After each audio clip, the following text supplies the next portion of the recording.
"Hands up! Don't move!" a gruff voice barked. Michael looked up. Across the street, near a rundown bar with a faded sign, a police officer in uniform stood holding a gun aimed at a young black man. The man, who looked no older than 20, stood with his hands raised, his eyes glinting with fear. A plastic water bottle lay on the ground beside him, likely dropped in the moment. The officer, a burly man with red hair, was shouting something about suspicious behavior, though Michael saw nothing to justify it. "I didn't do anything," the young man's voice trembled, but he tried to stay calm. "I'm just walking home." "Shut up! On your knees!" the officer snapped, his finger dangerously close to the trigger. Michael felt his pulse pound in his temples. He had seen scenes like this before, in news reports, in movies, in stories from friends. But now it was unfolding right in front of him, in real time, on a street where he himself had grown up. His first instinct was to jump out of the car, but he stopped himself. "This isn't a movie, Michael," he thought. "One wrong move, and this could end in tragedy." He took a deep breath and pulled out his phone. His fingers quickly found a number he had saved after a charity event where he met an FBI agent. "If you ever need help, call," the man had said, handing him a business card. Michael hadn't thought he'd ever use it, but now there was no hesitation. He pressed call. "Agent Thompson," a calm voice answered. "This is Michael Jordan. I'm in Chicago, at the corner of 47th and Western. A cop's got a gun on an unarmed kid. It's tense. We need help." Michael spoke quietly but clearly, his eyes fixed on the scene across the street. "Got it. Stay put. Don't intervene." "We're sending someone," Thompson replied. "Describe the officer." Michael quickly listed the details. Red hair, Chicago PD uniform, about 40 years old. He also noted that the young man wasn't resisting and that a small crowd was starting to gather, an elderly couple near the store, a man with a dog, a few teens with phones in hand. The tension was rising by the second. As Michael spoke, the officer took a step closer to the young man, who was now on his knees. His hands shook, but he kept them raised. "I said don't move," the officer yelled, though the young man was already still. "Please, I'm just going home," the young man repeated, his voice breaking. "My mom lives 2 blocks from here." Michael felt anger surge in his chest, but he forced himself to stay calm. He knew any interference could escalate things. Instead, he switched on his phone's camera and started recording, keeping the device low to avoid drawing attention. Every sound, the hum of cars, the whispers of onlookers, felt deafening. The air smelled of sun-warmed asphalt and cheap beer from the bar nearby. Suddenly, a voice rose from the crowd. "Hey, what did he do?" It was the man with the dog, an older man with a gray beard. His dog barked, adding to the chaos. "Back off, old man," the officer snapped, not taking his eyes off the young man. "You don't have the right to treat him like that," shouted the woman from the elderly couple, holding up her phone. "I'm recording this." The officer whipped his head toward her, his face reddening. "You want trouble? Everyone back, or I'll arrest you all." Michael sensed the situation spiraling out of control. He ended the call with Thompson and set his phone on the seat. His heart was racing, but he knew he had to act. Without leaving the car, he dialed 911 on speakerphone to formally report the incident. The dispatcher confirmed a patrol was on the way, but Michael knew it might be from the same department causing the problem. He stepped out of the car, keeping his hands visible, and slowly approached the crowd. His face was partially hidden by a cap, but one of the teens recognized him. "Wait, that's Michael B. Jordan," one whispered. Michael gestured for silence. He didn't want his fame to distract from what was happening. Stepping closer, He stopped at a safe distance and said loudly but calmly, "Officer, I can see this is a tense situation. Maybe we can all calm down. This kid's not a threat. Let's talk." The officer turned sharply toward him, his eyes narrowing. "And who the hell are you? Back off, or I'll cuff you." "I'm just a bystander," Michael replied, keeping his hands raised. "But I see this kid's scared, and you seem on edge too. Nobody wants this to end badly." His voice was steady, but it carried strength. Michael knew how to wield his presence without raising his tone. He saw the crowd freeze, waiting to see what would happen next. Even the officer seemed to hesitate for a moment. "I said back off," the officer repeated, but his voice was less certain. Michael didn't budge. He looked at the young man, still on his knees, and said quietly, "Hang in there, man. Help's coming." The young man nodded, his eyes glistening with tears, but holding a spark of hope. Michael turned back to the officer. "Officer, I don't want trouble, but I called the FBI. They'll be here any minute. Maybe it's best to lower your weapon and explain what's going on." The word FBI hit like thunder. The officer paled, his hand with the gun trembling. The crowd murmured, and one of the teens started filming again. Michael stood still, his gaze locked on the officer. He knew one wrong move could ruin everything, but he also understood that his presence was already shifting the dynamic. Suddenly, the sound of sirens grew louder. The officer glanced around, his face twisting into a grimace. Michael felt the tension in the air reach its peak. What would the officer do? Lower his weapon or double down? And what would this moment mean for the young man on his knees, for the crowd, for Michael himself? The officer, whose name, as Michael noticed on his badge, was O'Reilly, turned his head toward the sirens. His red hair glinted under the streetlight, his eyes narrowed with a mix of anger and panic.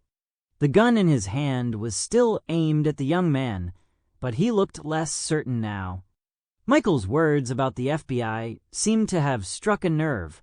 "You're bluffing," O'Reilly muttered, but his voice wavered. "Nobody called the FBI." Michael slowly shook his head, not breaking eye contact. "I'm not bluffing, officer. They're on their way. And all these people," he nodded toward the crowd, where several teens held phones, recording every move. "They're watching. You want this video to go viral? Or maybe we can lower the gun and talk." O'Reilly clenched his jaw. His gaze darted between Michael, the young man on his knees, and the crowd, which was growing louder. The elderly woman, who had shouted earlier, was now commenting loudly. "This is a disgrace. He didn't do anything." Her husband, a thin older man with trembling hands, held her elbow, but nodded in agreement. The young man on his knees, whose name Michael would later learn was Justin, said softly, "I'm just going home. I'm not a criminal." His voice was barely audible, but those words, laced with desperation, seemed to reach a few in the crowd. The man with the dog, the same gray-bearded older man, said loudly, "Hold on, kid. We're here. We're witnesses." O'Reilly snapped toward him. "I said, everyone shut up." His voice cracked, and the gun trembled in his hand. Michael felt his heart skip a beat. The situation was teetering on the edge. One wrong move, and it could all go south.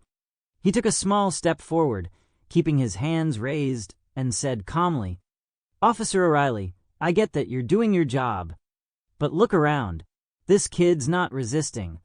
Nobody here wants trouble. Let's just calm down until backup arrives." His words were calculated to give O'Reilly an out, a way to save face without losing control. Michael knew a direct challenge would only escalate things. He saw the officer hesitate, his gaze flickering from Michael to the sirens, now almost upon them. Suddenly, a child's voice cut through the crowd. "Mommy, Why's that man with the gun yelling? A little girl, no older than 7, clutched her mother's hand and stared at O'Reilly with wide eyes. Her mother, a young woman in a denim jacket, pulled her daughter close and whispered, "Shoo, honey, it's okay." But the girl's words seemed to hit O'Reilly harder than the crowd's shouts. His face darkened for a moment, and he lowered the gun a few inches. Michael seized the moment. "That's it, officer. Nobody gets hurt if we all stay calm," he said, his voice almost conversational. "Justin, you're not going to do anything crazy, right?" The young man on his knees nodded, his eyes wet but steady. "No, sir, I just want to go home." O'Reilly took a deep breath and, after a long pause, finally lowered the gun, though he kept it in his hand. The crowd exhaled in relief, but the tension lingered. Michael knew this was only a temporary reprieve. At that moment, 2 black SUVs, without markings, turned onto the street. A man in a dark suit stepped out of one, his short-cropped gray hair and stern expression unmistakable. Michael recognized him, Agent Thompson. 2 other agents followed, one holding a tablet. "Officer, I'm Agent Thompson, FBI." The man's voice was calm but commanding. "Lower your weapon and explain what's happening here." O'Reilly seemed to lose his composure entirely. He slowly holstered his gun, but his hands shook. "It's a suspicious subject," he began, nodding at Justin. "I got a call about a possible robbery suspect in the area." He matched the description. Michael frowned. Description, he thought. Justin was wearing a plain t-shirt and jeans, with a backpack slung over his shoulder. The only thing that could match the description was the color of his skin. But Michael held his tongue, knowing now wasn't the time for accusations. Thompson approached Justin and helped him stand. "You okay, son?" he asked. Justin nodded, though his legs still trembled. "I was just going home. I live right there." He pointed toward an apartment building 2 blocks away. Thompson turned to O'Reilly. "We're taking this young man for a statement to clear things up. You, officer, are coming with my colleague to give your account, and I want to see the report on that call you mentioned." O'Reilly started to protest, but Thompson raised a hand, silencing him. "This isn't a request." The crowd buzzed, some even clapping. Michael felt the tension in his shoulders ease slightly, but he knew this wasn't over. He walked over to Justin, who now stood by the FBI vehicle, clutching his backpack. "You did good holding it together," Michael said quietly. "What's your name?" "Justin." "Justin Wilson," the young man replied, his voice still shaky. "Thank you for, not looking away." Michael nodded, his expression serious. "Nobody should have to go through that. If you need help, I'm here." Justin looked at him in surprise, finally recognizing him. "Wait, you're that actor, right?" "Michael Jordan." Michael smiled, but his eyes were tired. "Tonight, I'm just a guy who was in the right place at the right time." Thompson approached Michael. "Good work," he said quietly. "But this isn't the end. We'll look into the officer, but situations like this, they don't vanish overnight." Michael nodded.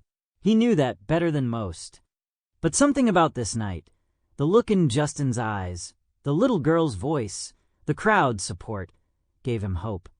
Maybe a small step like this could spark change. As the agents led Justin and O'Reilly to the vehicles, Michael returned to his SUV. The crowd began to disperse, though a few people still discussed what had happened. The elderly woman who had recorded the incident approached him. "You did the right thing," she said, her voice filled with gratitude. "My son, he went through something like this once. Not every story ends this way." Michael met her eyes and replied softly, "But we can make sure more stories do." He got into his car but didn't rush to leave. His mind raced with thoughts of what had happened, and what still needed to be done. This night was just the beginning. Justin would go home, but would he feel safe? O'Reilly would give his statement, but would he face consequences? And what could he, Michael, do with all his fame and influence to ensure nights like this didn't happen again?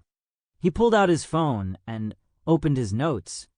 There was just one word he'd written after speaking with Thompson: change. Michael added another: together. He knew this night wasn't an isolated event.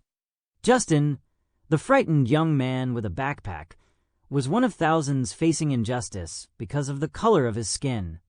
O'Reilly, the officer with the gun, wasn't just a man but a symbol of a system that too often turned a blind eye to such incidents. Michael could drive home, leave this behind, but something in Justin's eyes, in the words of the elderly woman who thanked him, wouldn't let him walk away. He dialed Agent Thompson. "Michael." Thompson's voice was tired but steady. "We just finished a preliminary talk with Justin. He's okay, just shaken. He's been taken home." "And O'Reilly?" Michael asked, his tone even but laced with tension. Thompson sighed. "He's sticking to his story. Says he was following protocol, responding to a call about a suspicious individual. We're checking call logs and area cameras. But you know how these things go. Cases like this rarely resolve quickly or fairly." Michael gripped his phone tighter. "I want to talk to Justin, and I want this story to stay alive." "Understood," Thompson replied. "I'll give you his contact, but be careful. You're high profile, and your actions will draw attention." "Good," Michael said curtly. "I know what I'm doing." He hung up and looked at his notes. Change. Together. Those words felt like a roadmap. He couldn't overhaul the system in one night, but he could take the first step. And he knew where to start. 2 days later, Michael sat in a small downtown Chicago cafe. The place smelled of freshly brewed coffee and warm croissants, while outside, cars honked and pedestrians hurried by. Across from him sat Justin Wilson, dressed in a clean gray hoodie, his backpack at his feet. His eyes still held a trace of wariness, but he carried himself with composure. "I didn't think you'd actually call," Justin said, turning his teacup in his hands. "I mean, you're a star." Michael smiled, but his gaze was serious. "I'm just a person, Justin. What happened to you isn't okay, and I want you to know you're not alone." Justin nodded, though his fingers nervously gripped the cup. "I keep thinking about it. If you hadn't been there, if those people weren't filming, I don't know what would have happened to me." Michael leaned forward. "But we were there, and we can make sure others don't stay silent. I want to help you tell your story, if you're ready. Not for fame, but so people like O'Reilly know they're being watched."